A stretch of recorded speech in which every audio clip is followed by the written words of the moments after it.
तो चलिए आज बात करते हैं खुशी की। एक ऐसी स्टूडेंट जिसकी जिंदगी एक नए शहर में एक नए सपने के साथ शुरू हुई थी। लेकिन नवंबर 2022 में उस सपने ने एक ऐसा खौफनाक मोड़ लिया जिसकी किसी ने कल्पना भी नहीं की थी। ये जो एक लाइन है ना, ये सिर्फ एक पल नहीं था, बल्कि उन सारी अजीब और डरावनी घटनाओं का कह सकते हैं क्लाइमैक्स था, जो खुशी के साथ तब शुरू हुई जब वो एक नए पीजी में रहने गई। तो कहानी की शुरुआत होती है एक सपने से, एक उम्मीद से। खुशी जो कि बिहार से थी लेकिन असम में रहती थीं, अपने सपनों को पूरा करने के लिए गुवाहाटी आती हैं। मकसद था नीट की तैयारी करना।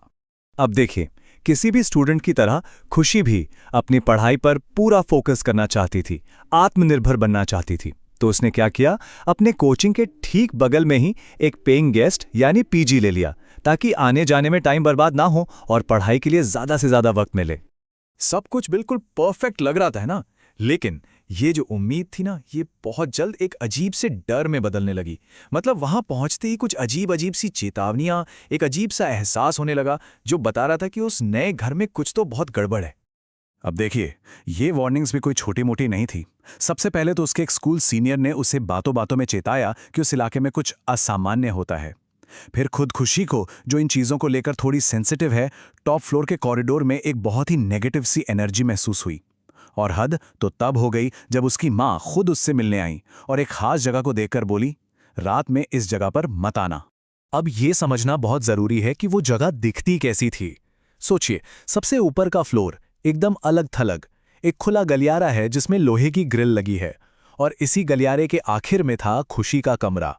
मतलब माहौल ही ऐसा था कि कोई भी अकेला और थोड़ा असुरक्षित महसूस करे। अब तक जो सिर्फ एक अजीब सी फीलिंग थी, एक बेचैनी थी, वो अब एक सीधे सीधे भयानक फिजिकल अटैक में बदलने वाली थी। ये टाइमलाइन देखिए, इससे पता चलता है कि चीजें कितनी कितनी तेजी से खराब हुई।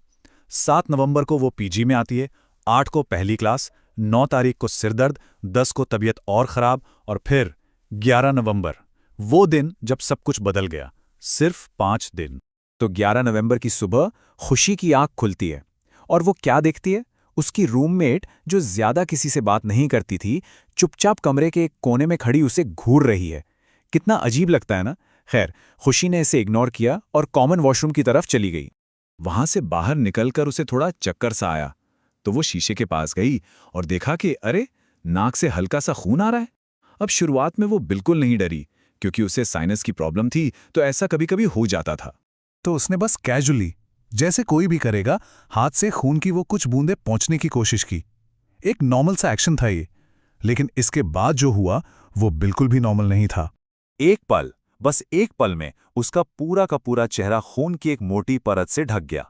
मतलब खून बह नहीं रहा था, ऐसा लगा जैसे किसी ने उसके चेहरे पर खून का गुब्बारा फोड़ दिया हो, एक धमाके की तरह। जाहिर है वो बुरी तरह चीख पड़ी। उसकी चीख सुनकर रूममेट बाहर भागी आई और उसे उस हालत में देखते ही खुशी वहीं बेहोश होकर गिर गई। उसे बस इतना याद है कि गिरने से पहले फोन पर उसके पापा की आवाज आ रही थी, और जब उसकी आंख खुली तो वो कहीं और ही थी। तो खुशी ने वो पीजी तो छोड़ दिया, लेकिन क्या वो चीज, वो साया वहीं रुक गया? नहीं, असल में वो उसके पीछे पीछे उसके घर तक पहुंच गया, और अब वो पहले से कहीं ज्यादा खतरनाक हो चुका था।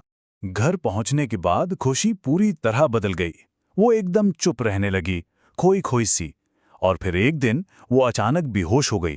होश में आने पर वो बस दरवाजे की तरफ इशारा कर रही थी और एक ही बात दोहरा रही थी, वो वहां है, वो मुझे देख रहा है। अब जब हालात इतने बिगड़ गए तो परिवार ने आध्यात्मिक मदद लेने का फैसला किया, और पहले मौलवी ने जो बताया वो सुनकर उनके पैरों तले जमीन खिसक गई। उन्होंने कहा कि कोई साया है जो 10-15 दिन से उसके पीछे है, वो उसे ले जाना चाहता है, और क्योंकि वो उसे अपने वश में नहीं कर पा रहा, इसलिए गुस्से में, हताशा में उस पर हमला कर रहा है। लेकिन ये तो सिर्फ शुरुआत थी। इलाज के बावजूद वो साया पीछे नहीं हटा। जब खुशी अपनी पढ़ाई के लिए वापस गुवाहाटी गई तो वो साया भी उसके साथ गया, और इस बार हमले और भी ज्यादा भयानक थे। मतलब अब उससे बार बार उल्टियां होने लगी, वो बेहोश हो जाती थी, उसे डरावने सपने आने लगे। कभी कभी उससे रसोई की खिड़की से एक काला साया उसे घूरता हुआ दिखता था, और सबसे डरावनी बात, उसे खुद को चोट पहुंचाने का मन करता था, और सुबह उठने पर उसके शरीर पर अजीब हाथ के निशान जैसे नील पड़े होते थे। जब चीजें हाथ से बिल्कुल ही निकलने लगीं, तो परिवार ने 2 और जानकारों से मदद मांगी, और हर बार जो सच सामने आ रहा था वो पहले से कहीं ज्यादा खौफनाक था। अब ये देखिए, 2 अलग-अलग विशेषज्ञ, 2 अलग-अलग मान्यताएं, लेकिन दोनों एक ही बात पर पहुंचे। एक ने कहा कि किसी दुश्मन ने एक बुरी आत्मा भेजी है, तो दूसरे ने कहा कि एक बहुत ही शक्तिशाली आत्मा उससे जुड़ गई है। मतलब ये कोई हादसा नहीं था, ये एक टारगेटेड अटैक था। लेकिन पंडित जी ने जो शर्त बताई वो सुनकर तो शायद किसी के भी होश उड़ जाए। उन्होंने कहा, ये आत्मा पूरी तरह से तभी जाएगी जब खुशी किसी के साथ शारीरिक संबंध बनाएगी। सोचिए जरा, ये कैसा समाधान था, एक ऐसा हल जो खुद एक बहुत बड़ी तकलीफ थी। खैर, पंडित जी ने एक पूजा की और खुशी को एक लॉकेट दिया और एक सख्त चेतावनी दी कि इसे कभी कभी भी नहीं उतारना है। पर यह कोई इलाज नहीं था, ये तो बस एक ढाल थी, एक ऐसी चीज के खिलाफ जो अब भी उसके साथ थी। नवंबर 2022 की उस घटना को आज 3 साल से ज्यादा हो चुके हैं। सोचिए, इतना लंबा वक्त। तो सवाल आज भी वही है, क्या खुशी कभी उस साए से आजाद हो पाएगी जो उस पीजी से उसके पीछे लग गया था? ये कहानी किसी जवाब के साथ खत्म नहीं होती, बल्कि एक सवाल छोड़ जाती है, एक ऐसा सवाल जो हमें सोचने पर मजबूर करता है।